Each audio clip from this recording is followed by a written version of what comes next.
नमस्कार। आज हम बात करेंगे शुक्र और मंगल की युति के बारे में। शुक्र जो हमारे जीवन में हमारे लाइफ पार्टनर के कारक हैं, यानी कि लड़के की कुंडली में पत्नी के कारक और लड़की की कुंडली में पति के कारक, साथ ही हमारा ग्रस्त जीवन किस तरह का रहेगा और पार्टनरशिप, साथ ही परिवार की स्थिति, ससुराल की स्थिति, धन की स्थिति, ये सब शुक्र से देखी जाती है। हमें जो हम लग्जरियस चीज़ों की प्राप्ति करना चाहते हैं, क्योंकि जीवन में पैसा कमाते हैं और पैसा कमा के अपने सुखों को बढ़ाने के लिए, लग्जरी लाइफ जीने के लिए आपका खर्चा करते हैं, तो वो खर्चा हमारी इच्छा के विरुद्ध होगा या हमारी इच्छा से होगा, तो वो हमारा 12th हाउस, तो यानी कुंडली के अंदर 2nd हाउस, 7th हाउस और 12th हाउस के अंदर इनका प्रभाव रहता है। दो घर के मालिक हैं और 12th हाउस के ये विशेष कारक हैं। अब यहाँ पर सेकंड हाउस की बात करी जाए तो सेकंड हाउस किसका है?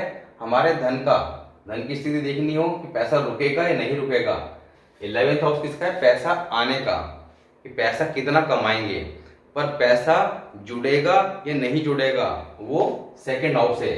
तो सेकंड हाउस के मालिक हैं कालपुरुष कुंडली के हिसाब से, क्योंकि यहाँ पर हम बार बार बात जो करते हैं, स्टार्टिंग की पिछली वीडियो में भी हमने बात करी थी कि कालपुरुष कुंडली क्या चीज़ है। ये स्टार्टिंग की जो वीडियो है वहाँ जाके आप समझ सकते हैं।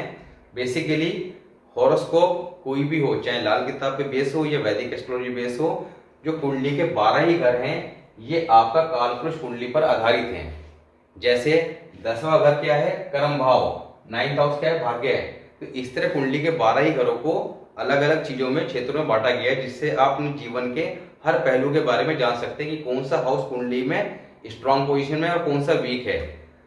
और सबसे इंपॉर्टेंट ये है कि कैसे उनको ठीक किया सकता है। तो ये सारी बातें जो हैं यहाँ पर रेड बुक के अंदर बताई गई हैं।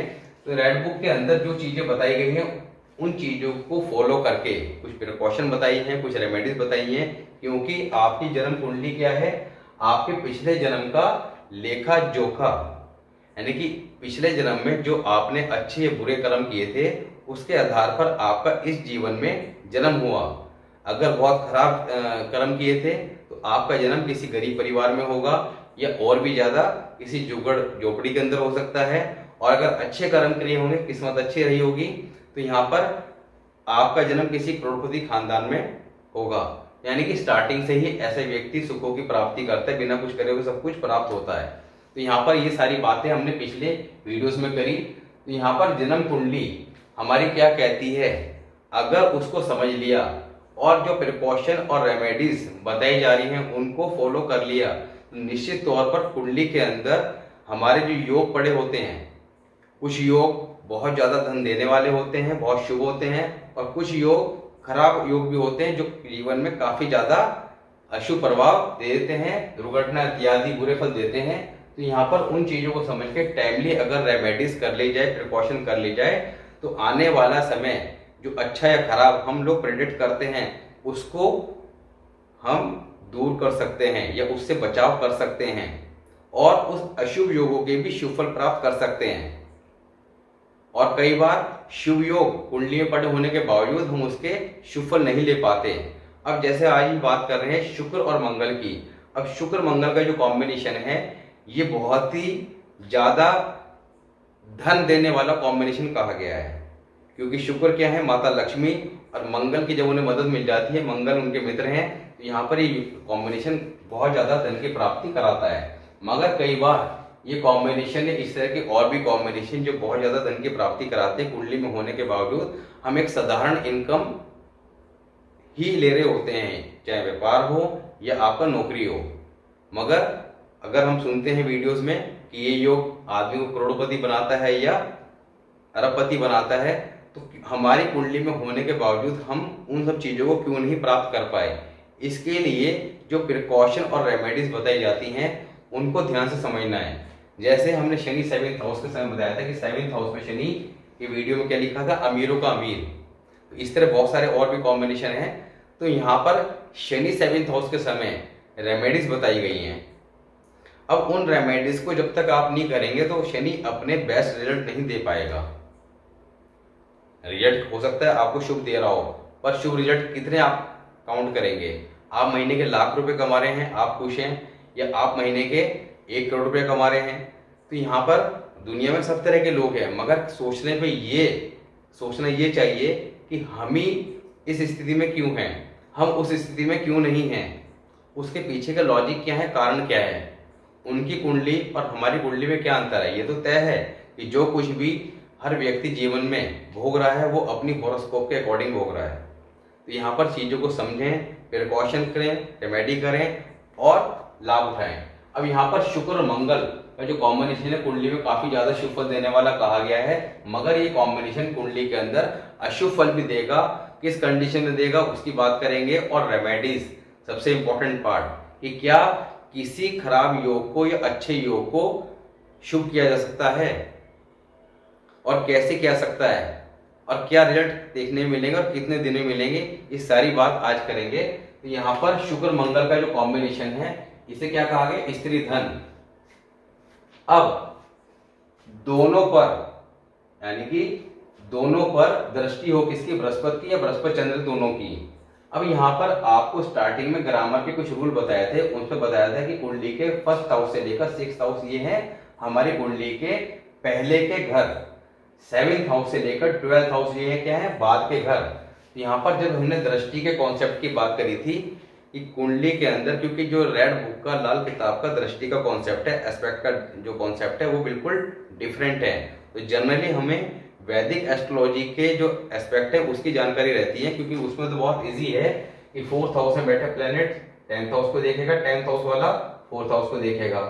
बाकी शनि की 3री और 10वीं दृष्टि भी है, मंगल की 4थी और 8वीं भी है, इसी तरह बृहस्पति की 5 और 9 है। तो इसी तरह और प्लैनेट राहु केतु की भी दृष्टि अलग अलग बताई गई है। मगर जब हम लोग रेड बुक की बात करते हैं तो इसका दृष्टि का जो कॉन्सेप्ट है वो बिल्कुल डिफरेंट है। वो स्टार्टिंग की वीडियो में ग्रामर के कुछ टॉपिक कराए गए हैं, उनमें जाके आप इजीली समझ सकते हैं। तो यहाँ पर पहले के घर में बैठे प्लैनेट बाद के घरों में बैठे प्लैनेट पर अपनी दृष्टि डालते हैं, यानी ये कॉम्बिनेशन 7 से लेकर 12 में कहीं भी होगा। तब यहाँ पर बृहस्पति या चंद्र शुरू के पहले घरों में होंगे और दृष्टि डाल रहे होंगे, तब ऐसे में क्या लिखा है, निहायत उत्तम लक्ष्मी, यानी कि ऐसा धन जो हमेशा सुख देने वाला हो। क्योंकि जीवन में कई बार व्यक्ति ऐसा धन कमाता है कि वो धन उसके आगे औलाद को भुगतना पड़ता है, और कई बार व्यक्ति ऐसा धन कमाता है जिससे परिवार की वृद्धि होती है, औलाद भी जो है आपका लायक निकलती है। तो यहाँ पर किस तरह की धन की प्राप्ति व्यक्ति जीवन में करेगा, तो यहाँ पर इस तरह के योग होने पर निहायत उत्तम लक्ष्मी यानी कि उत्तम धन की प्राप्ति व्यक्ति को जीवन में होगी, और जीवन में सभी तरह के सुखों की प्राप्ति ऐसा व्यक्ति जीवन में करता है। हाउस नंबर 2, अब यहाँ पर जिन हाउसेस के अंदर ये युति विशेष तौर पर शुभ फल देगी, पहले उनकी बात करेंगे और फिर बात करेंगे जो हाउस छूट जाएंगे उनके बारे में। अब सेकंड हाउस के अंदर जब ये कॉम्बिनेशन होगा तब औरत खानदान से जायदाद व दौलत पाए, ससुराल में रहने वाला होगा, ससुराल अमीर, लावत कभी ना होगा, ससुराल से धन दौलत हर तरह से मदद, यानी सेकंड हाउस किसका है, ससुराल का। तो यहाँ पर पत्नी के खानदान से हर तरह से ऐसे व्यक्ति को मदद मिलती होगी, जायदाद की प्राप्ति भी होगी, धन दौलत की प्राप्ति भी होगी, दहेज भी उसे काफी प्रचुर मात्रा मिलेगा और ससुराल भी अमीर होगी। ऐसा व्यक्ति लावद कभी न होगा, लावद मीन्स यानी कि उसके औलाद अवश्य होगी, ससुराल से हर तरह से मदद मिलती होगी। अब थर्ड हाउस के अंदर जब ये कॉम्बिनेशन होगा तो ऐसा धन जो बहन भाइयों को तारे, क्योंकि तीसरा घर किसका है, बुध का, और इस घर के कारक क्या है, मंगल। तो अपने कारक भाव में जब ये कॉम्बिनेशन शुभ स्थिति में होगा, अब यहाँ पर अभी हम शुभ स्थिति की बात कर रहे हैं, उसके बाद अशुभ स्थिति की बात करेंगे। अशुभ स्थिति कब बनेगी, और यही कॉम्बिनेशन जो बहुत ज्यादा शुभ फल दे रहा है अभी शुभ स्थिति में, यही कितने ज्यादा खराब फल देगा, और फिर कैसे उनको ठीक रखा जा सकता है, या कैसे इस कॉम्बिनेशन के जो जनरली शुभ फल देने वाला बताया गया है उसके शुभ फल प्राप्त कर सकें, अशुभ फलों से बचाव करा जा सके। तो यहाँ पर थर्ड हाउस के अंदर, थर्ड हाउस किसका है, हमारे साहस पराक्रम का, साथ ही हमारे भाई बहन का। तो यहाँ पर भाई बहनों पर व्यक्ति का पैसा खर्च होगा और उनको हर तरह से ये मदद करने वाला ऐसा व्यक्ति होगा, और वो भी जीवन में भाई के पैसे से आपका, चाहे वो एजुकेशन लें या व्यापार करें, भाई के साथ जुड़कर किसी भी तरह का काम धंधा करते हैं तो उसमें वो तरक्की प्राप्त करेंगे। 7th हाउस, अब 7th हाउस के अंदर जब ये कॉम्बिनेशन होगा तो यहाँ पर 7th हाउस में सिंगल मंगल और शुक्र को भी हमने काफी ज्यादा शुभ माना है। तो यहाँ पर 7वें घर में जब ये कॉम्बिनेशन होगा तो बड़ा परिवार, सबकी लंबी उम्र, यहाँ पर पोते पड़पोते सब लंबी उम्र के मालिक होंगे, मतलब कोई व्यक्ति अल्पायु नहीं होगा या किसी तरह के आपको गलत इंसिडेंट देखने को परिवार में नहीं मिलेंगे। तो यहाँ पर बड़ा परिवार, सबकी लंबी उम्र के मालिक, दौलत का भंडारी, यानी कि बहुत ही ज्यादा शुभ फल देगा। व्यक्ति बहुत ज्यादा पैसे वाला होगा, परिवार वाला होगा और सारे सुखों की प्राप्ति करता होगा। 8th हाउस, 8वें घर में जब ये कॉम्बिनेशन होगा तब हमला रोकने की हिम्मत का मालिक, ऐसा व्यक्ति बहुत दिलेर, बहादुर, हिम्मत वाला, साथ ही पैसे वाला, ये दोनों चीजें देखने को मिलेंगी। 10th हाउस, अब 10th हाउस के अंदर मंगल अपनी उच्च की स्थिति के हो जाते हैं। 8th हाउस के अंदर मंगल अपनी राशि में आ गए थे और 10th हाउस में मंगल अपनी उच्च की स्थिति में आ जाते हैं, क्योंकि मकर में मंगल को उच्च का माना है। साथ ही शुक्र यहाँ पर शनि के घर में आकर शुभ फल ही देते हैं। अब अगर ये शुभ कंडीशन में हुए तब औरत के भाई बंद, साला बहनोई खूब अमीर होंगे, यानी कि औरत का भाई और बहनोई ये अमीर होंगे, पैसे वाले होंगे। ससुराल के लोग अगर सांवले रंग के हुए और जातक की वाइफ अगर गोरी हुई तब ऐसे में जातक जिसकी कुंडली में ये योग होगा तब बहुत ही ज्यादा पैसे वाला बताया गया है। मगर यहाँ पर ससुराल अमीर होगी या नहीं होगी इसकी कोई शर्त नहीं कही है, मगर जिसकी कुंडली में योग होगा वो निश्चित तौर पर खुद बहुत पैसे वाला होगा, उसका साला भी पैसे वाला होगा और बहनोई भी पैसे वाला होगा। अशुभ हालात में, अब अशुभ हालात कब होंगे, क्योंकि ये कॉम्बिनेशन काफी ज्यादा शुभ फल देता है, मगर अशुभ हालात को ध्यान से समझना है और उनकी रेमेडीज को करके इसके अशुभ हालात से शुभ हालात में बदल देना है।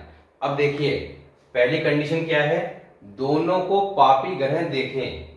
अब देखिए यहाँ देखने की जहां बात आ रही है वहां पे दृष्टि का जो सिद्धांत है उसको आप दृष्टि के वीडियो, स्टार्टिंग की वीडियो प्ले लिस्ट में जाके या आपका वीडियोस की जो लिस्ट बनी हुई है वहां पे जाकर आप एस्पेक्ट ऑफ प्लैनेट के नाम से वीडियो है वहां पे जाके इजीली समझ लें, क्योंकि ये बहुत काम आने वाला है। तो यहाँ पर इस बात को अगर बार बार समझाएंगे तो वीडियो बहुत ज्यादा लंबा हो जाएगा। तो यहाँ पर दोनों को पापी ग्रह देखें। अब पापी ग्रह कौन से हैं, शनि, राहु, केतु।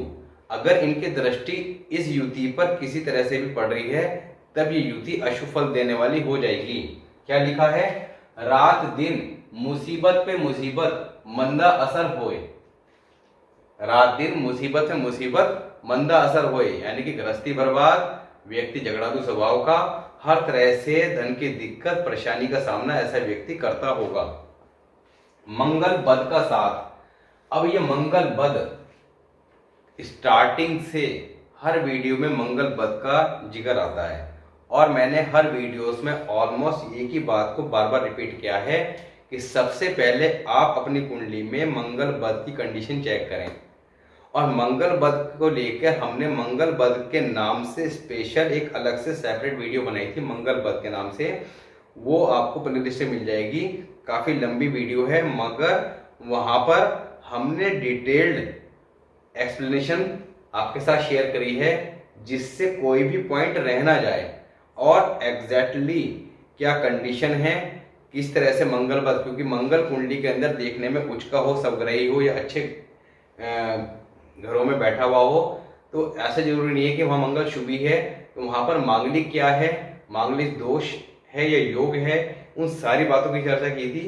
तो मंगल बद की वीडियो में जाकर आपने चेक करना है कि मंगल बद की कंडीशन तो नहीं अप्लाई हो रही है। जैसे आपको बताया था कि शुक्र 9th हाउस में हो या सूर्य शनि की युति हो, दृष्टि से कहीं मिलन हो रहा हो या बुध केतु की हो, इस तरह के काफी सारे कॉम्बिनेशन बताए थे ये कुंडली बने होने पर कुंडली में मंगल कहीं भी कैसा बैठा हो, कितना ही देखने में अच्छा हो, अब वो बद हो गया, बद मीन्स बुरा हो गया, तो यहाँ पर मंगल बद की वीडियो में जाकर मंगल बद चेक कर लें कि आपकी कुंडली बना हुआ तो नहीं है। अगर गलती से बना हुआ है तो वहां पर प्रॉपर हर कंडीशन के हिसाब से रेमेडीज बताइए, और वो मोस्ट पावरफुल रेमेडीज हैं जिनको आप फॉलो करके निश्चित तौर पर अपने खराब मंगल को सही मंगल में कन्वर्ट कर लेंगे, और उसका रिजल्ट आपको खुद देखने को मिलेंगे। अगर आपके परिवार की कुंडली में है तो उस व्यक्ति में आपको गजब के चेंज देखने को मिलेंगे, और आपकी खुद की कुंडली में है तो आपको अपने अंदर ही चेंज देखने को मिलेंगे, और वो सारे लक्षण दिखाई देंगे जो वहां पे बताए गए हैं। अगर मंगल बद का साथ हो, अब यहाँ पर मंगल अगर बद हुआ तो जब मंगल बद का हमने टॉपिक कराया था तो मंगल बद की कंडीशन में अकेला मंगल 5 प्लैनेट के फलों को खराब कर देता है। कुंडली में 5 प्लैनेट कौन कौन से? बुध, शुक्र, चंद्र, राहु, केतु, सब अशुभ। तो बचा क्या? कुछ भी नहीं। तो यहाँ पर मंगल बद काफी ज्यादा खराब स्थिति पैदा कर देता है। अगर मंगल बद बना हुआ है कुंडली में और ऐसा बद मंगल शुक्र के साथ कुंडली में कहीं भी प्लेस्ड होगा, अब ये कॉम्बिनेशन बहुत ज्यादा अशुभ फल देगा, ये शुक्र को बर्बाद कर देगा। तो क्या लिखा है? शुक्र की हालत खराब, शुक्र की हालत खराब। शुक्र क्या है? पत्नी। आग का डर, घर में आग के वाकयात हो सकते हैं। बीमारी यानी कि पत्नी की हेल्थ इशू, जहमत का दुख मतलब बदनामी का दुख, और बल्कि मंदी मौत तक मानी है। तो यहाँ पर मृत्यु भी, क्योंकि मंगल बद वाले व्यक्ति की मृत्यु अक्सर लड़ाई झगड़ों में हो जाती है। तो यहाँ पर पत्नी की भी और खुद की भी मौत भी जो है काफी ज्यादा अशुभ हालात में हो सकती है। अब उपाय क्या करना है? लिखा है मंगल बद के उपाय करें। तो आपने सिंपली मंगल बद के उपाय कर लेने हैं। ये कॉम्बिनेशन कुंडली में है तो मंगल बद को चेक करें। सबसे पहले मंगल बद के उपाय करें। थर्ड हाउस, अब तीसरे घर के अंदर अगर ये कॉम्बिनेशन है तो कुंडली वाला जिनाकार व अय्याश होगा। कब होगा? जब मंगल बद की कंडीशन होगी। जिनाकार मीन्स व्यभिचारी, यानी कि बुरा बोलना, बुरा करने वाला। फोर्थ हाउस, अब फोर्थ हाउस किसका है? हमारे सुख भाव। सुख भाव में जब ये कॉम्बिनेशन होगा, ये किसका है? चंद्रमा का अपना पक्का घर। कारक दोनों, मालिक और कारक दोनों चंद्रमा है। चंद्रमा क्या है? माता के कारक। तो इस तरह इस घर को आप माता का घर भी कह सकते हैं। तो यहाँ पर माता के घर में जब ये कॉम्बिनेशन होगा तो क्या लिखा है? माता के भाई यानी कि कुंडली वाले के मामा बर्बाद। जातक तो खुद बर्बाद हो गई होगा, मामा भी बर्बाद, और साथ ही यहाँ पर मौत, मामा की मौत या जातक की मौत पानी से हो सकती है, और गरीबी के हालात या दुनियावी प्रॉब्लम यानी कि बहुत सारी प्रॉब्लम्स ऐसा व्यक्ति फेस करता होगा, और उसकी जो मृत्यु है वो या तो बहुत तंगी के हालात में होगी या पानी से हो सकती है। दोनों के झगड़े में बुध बर्बाद। अब बुध क्या? साली। तो ऐसे व्यक्ति की जिसके फोर्थ हाउस में ये कॉम्बिनेशन होगा, मामा की हालत खराब, दूसरा खुद की हालत खराब, तीसरा यहाँ पर उस व्यक्ति की अगर कोई साली होगी तो साली भी परेशान अवस्था में होगी, बर्बाद होगी।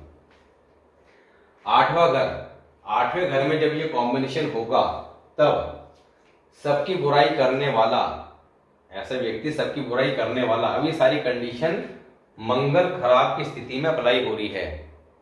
मंगल अगर अशुभ हालात में, तब सबकी बुराई करने वाला जिसके साथ है उसको भी बर्बाद करे। तो यहाँ पर उस व्यक्ति का खुद का तो कुछ नहीं बिगड़ेगा, मंगल बद वाले की तो निगाह ही इतनी खराब है कि जिसके साथ रहेगा उसको बर्बाद जरूर कर देगा। 9th हाउस में अगर ये कॉम्बिनेशन है भाग्य भाव में, तब औरत की सेहतमंदी यानी कि पत्नी के हेल्थ इश्यू देखने को मिलेंगे। और यहाँ पर पत्नी का भाई क्या हुआ? पत्नी के लिए मंगल यानी कि शुक्र को मंगल की मदद द्वारा ही कुंडली में ठीक किया जाता है। तो यहाँ पर पत्नी का भाई, खाने पीने का सामान, खाने पीने का सामान क्या है? मंगल, और साथ ही मेडिसिन भी क्या है? मंगल। यहाँ पर खाने पीने का सामान, मेडिसिन अगर उसका भाई अपनी बहन को देता रहे तो यहाँ पर बहन के हालात खराब से अच्छे होते चले जाएंगे। उपाय, अब रेमेडी क्या करनी है, यहाँ पर पत्नी के हाथ में चांदी की चूड़ी लाल रंग का मीना लगवा के पहना दें, तो यहाँ पर ये मदद मिल जाएगी। और यहाँ पर ये जो अशुभ हालात बताए जा रहे हैं ये काफी हद तक आपको कंट्रोल होते दिखाई देंगे। 10th हाउस, अब 10th हाउस के अंदर ये कॉम्बिनेशन, अभी जब हमने शुभ हालात में बात करी तो काफी ज्यादा शुभ फल देता है, मगर मंगल बद की कंडीशन में, साथ ही शनि भी कुंडली में चेक करना होगा किस कंडीशन में है, क्योंकि एक रूल ये भी है कि कोई भी प्लैनेट, कोई भी कॉम्बिनेशन कुंडली के किसी भी हाउस में बैठा हो उसके मालिक कारक को चेक करना होता है। अब देखिए समझ लीजिए, ये कॉम्बिनेशन अगर कुंडली के 10th हाउस में ही है फॉर एग्जांपल, अब 10th हाउस के मालिक और कारक कौन है, यहाँ तो शनि देवी हैं। अगर किसी और हाउस की बात करते हैं 11th हाउस में होता तो कौन है, बृहस्पति और शनि। मालिक कौन है, शनि, कारक है बृहस्पति, तो यहाँ पर बृहस्पति और शनि को चेक करना होता। साथ ही 11th हाउस पर दृष्टि कहाँ से आती है, 3rd हाउस से, तो 3rd हाउस के अंदर इनके अगर एनिमी प्लैनेट बैठे हैं जो इनके फलों को खराब कर रहे हैं तो भी ये कॉम्बिनेशन खराब फल देगा, तो 3rd हाउस की स्थिति को चेक करना पड़ता है। तो वो सारी चीजें अप्लाई करने के बाद ही पता लगता है कि एग्जैक्टली कंडीशन क्या है। तो यहाँ पर निर्धन झगड़ालू पत्नी भी सनीचर रंग स्वभाव, तो यहाँ पर 10वें घर में अगर मंगल बद की कंडीशन हुई तो ये काफी ज्यादा खराब स्थिति बन जाएगी।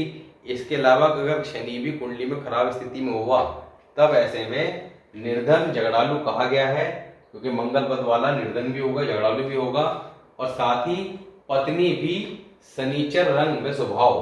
क्यों, क्योंकि जब हमने 10th हाउस के अंदर शुक्र की स्थिति की बात करी थी तो ये बात बताई थी कि 10th हाउस में शुक्र शनि के घर में बैठकर अब वो साक्षात शनि बन गया, शनि के सारे गुण ले लिए, तो कुंडली में जैसा शनि होगा वैसा यहाँ बैठा शुक्र फल देगा। तो यहाँ पर अगर शनि कुंडली के अंदर अच्छा है या खराब है, मगर शुक्र ने अब उसके गुण ले लिए। शनि क्या है, काला रंग, तो यहाँ पर पत्नी, शुक्र क्या, पत्नी का कारक, तो शुक्र जो है, पत्नी जो है वो आपका श्यामा रंग की होगी, सांवले रंग की होगी, और उसका स्वभाव भी शनिचर जैसा होगा। अब शनिचर का स्वभाव क्या है, एक तेज, चालाक, धूर्त, मक्कार, ये शनिचर चालाकी का कारक है। ऐसा व्यक्ति जरा सी बात पर बखेड़ा खड़ा करता होगा। अब यहाँ पर ऐसे व्यक्ति बात का बतंगड़, कई लोग आपने देखे होंगे कि हर जरा सी बात मुंह से निकली नहीं और बात का बतंगड़ बना दिया, तो ऐसी कंडीशन ऐसे व्यक्ति की मिलती है जब मंगल बद अप्लाई हो रहा होगा। पत्नी के भाइयों तक को मरवा देगा, तो ऐसे व्यक्ति इतना गुस्से वाला होता है मंगल बद वाला कि वो किसी भी हद तक जा सकता है। और यहाँ पर अगर 10th हाउस में युति है तो पत्नी के भाइयों की हद तक वो करवा सकता है। तो यहाँ पर आज हमने बात करी शुक्र और मंगल का कॉम्बिनेशन जो बहुत शुभ फल दे सकता है, मगर एक छोटी सी रेमेडी करने से ये जो अशुभ स्थितियां बताई गई हैं उन अशुभ स्थितियों को इससे पहले जो शुभ हालात बताए गए हैं आप शुभ हालात में कन्वर्ट कर सकते हैं। तो यहाँ पर व्यक्ति का मंगल बद का जहां इलाज करा वहीं पे जाकर इसके शुभ फल मिलने प्रारंभ हो गए। साथ ही जिस हाउस में कॉम्बिनेशन है उसके मालिक और कारक को भी चेक कर लेंगे तो और भी ज्यादा शुभ फल मिलेंगे। तो यहाँ पर आज हमने बात करी शुक्र मंगल की स्थिति के बारे में। अब देखिए हमने शुभ हालात और अशुभ हालात के अंदर कुंडली के 12 ही घरों की बात नहीं करी, पर्टिकुलर कुछ हाउस के बारे में डिस्कस किया, कुछ हाउसेस छोड़ दिए। उसके पीछे कारण क्या है कि जिन हाउसेस के अंदर ये विशेष तौर पर शुभ फल देंगे या विशेष तौर पर अशुभ फल देंगे उनकी बात करी। बाकी घरों में आपने इनके फलों को अलग अलग मान के कंसिडर करना है। जैसे फर्स्ट हाउस की बात करते हैं और फर्स्ट हाउस का हमने जिक्र नहीं किया, तो फर्स्ट हाउस में ये कॉम्बिनेशन होगा, तो यहाँ पर आपने इसका फल ऐसे चेक करना है कि शुक्र अकेला फर्स्ट हाउस में बैठा हुआ है तो किस तरह के फल देगा, शुभ या अशुभ। तो सारी कंडीशन शुक्र फर्स्ट हाउस की वीडियो में जाके आप समझ सकते हैं। इसी तरह मंगल फर्स्ट हाउस की वीडियो में जाकर आप समझ सकते हैं। तो आज हमने बात करी शुक्र मंगल के शुभ अशुभ हालात और रेमेडीज के बारे में। नेक्स्ट वीडियो में बात करेंगे शुक्र के साथ बुध के कॉम्बिनेशन के बारे में। ये कॉम्बिनेशन भी बहुत ज्यादा शुभ फल देने वाला कहा गया है, मगर क्या अशुभ फल भी देगा इसकी बात करेंगे। तो मिलते हैं नेक्स्ट वीडियो में, तब तक के लिए नमस्कार।